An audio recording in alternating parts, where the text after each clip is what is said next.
کہ دو راستے خدا نے تمہارے لیے آزاد رکھے ہیں کہ جہاں پہ شیطان کی دسترس نہیں ہے. پھر وہ نقطہ بھی لگاتے ہیں. ایک کیا ہے؟ اوپر دعا کا راستہ ہے، نیچے سجدے کا راستہ ہے. کہا سجدے اور دعا سے انسان محفوظ رہتا ہے. لیکن اس نے کیا کہا میں تمہارے سجدوں میں بھی آ کے شریک ہو جاؤں گا اور میں تمہاری دعاؤں میں بھی آ کے شریک ہو جاؤں گا. دیکھیں ایک تھوڑا سا ظریف نقطہ ہے. خود دعا جو اوپر والی جہت ہے کہ یہ دعا کا ہے، یہیں سے پتہ چلتا ہے کہ ہمارا عقیدہ توحید کس حد تک بلند ہے. یعنی گویا کہ ہم نے بھی خدا کو اوپر ہی فرض کیا ہوا ہے.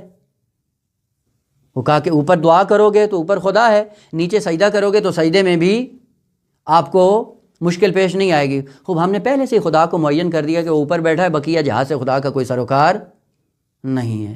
یہ کون سا عقیدہ ہے کہ خدا کو محدود کر کے فقط جہت فوقانی میں اور اپنے آپ کو محفوظ کرتے ہو؟ مگر کتنی ایسی دعائیں ہیں انسان کی کہ جن دعاؤں میں ابلیس 100% ہمیں نظر آتا ہے. کتنی ہماری دعائیں ہیں. کبھی کسی کی نابودی کے لیے دعا کرتے ہیں، یہ کون کروا رہا ہے؟ خدا کروا رہا ہے، اہل بیت کروا رہے ہیں. وہ اہل بیت کی سیرت تو یہ تھی کہ جس نے جتنا ظلم کیا پلٹ کر اہل بیت نے ان کی ہدایت کی دعا کی ہے.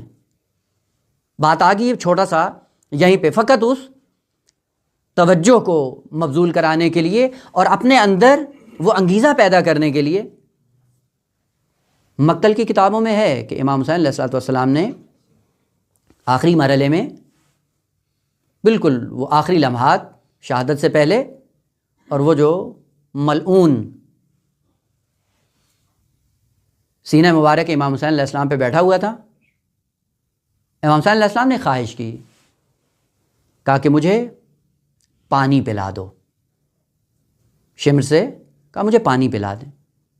علماء نے جب یہ جملہ پڑھا تو ان سے ہضم نہیں ہوا. کہا یہ کیسے ممکن ہے کہ ایک کریم ابن کریم ایک لئیم ابن لئیم سے، اور وہ بھی آخری مرحلے میں کہ جب اللہ سے ملنے کا وقت قریب ہے اس وقت پانی مانگ رہے ہیں. جب حل نہیں ہوا وہ بعض بزرگان آئے، انہوں نے دوسری روایات جب اٹھا کر دیکھی، ان روایات کے سہارے سے اس مطلب کو حل کیا اور کہا کہ بھلے وہ جو پوری امت کا باپ بن کر آتا ہے اور پوری بشریت کی نجات کے لیے ہادی بن کر آتا ہے، اس کے احساسات کچھ اور ہوتے ہیں، ہمارے احساسات کچھ اور ہیں. اپنا دشمن جو سینے پہ بیٹھا ہے، گلا کاٹ رہا ہے، اور اس کی نسبت جو امام حسین علیہ السلام کی نظر ہے، سوچ ہے، وہ کیا ہے؟ پانی کی ضرورت نہیں تھی.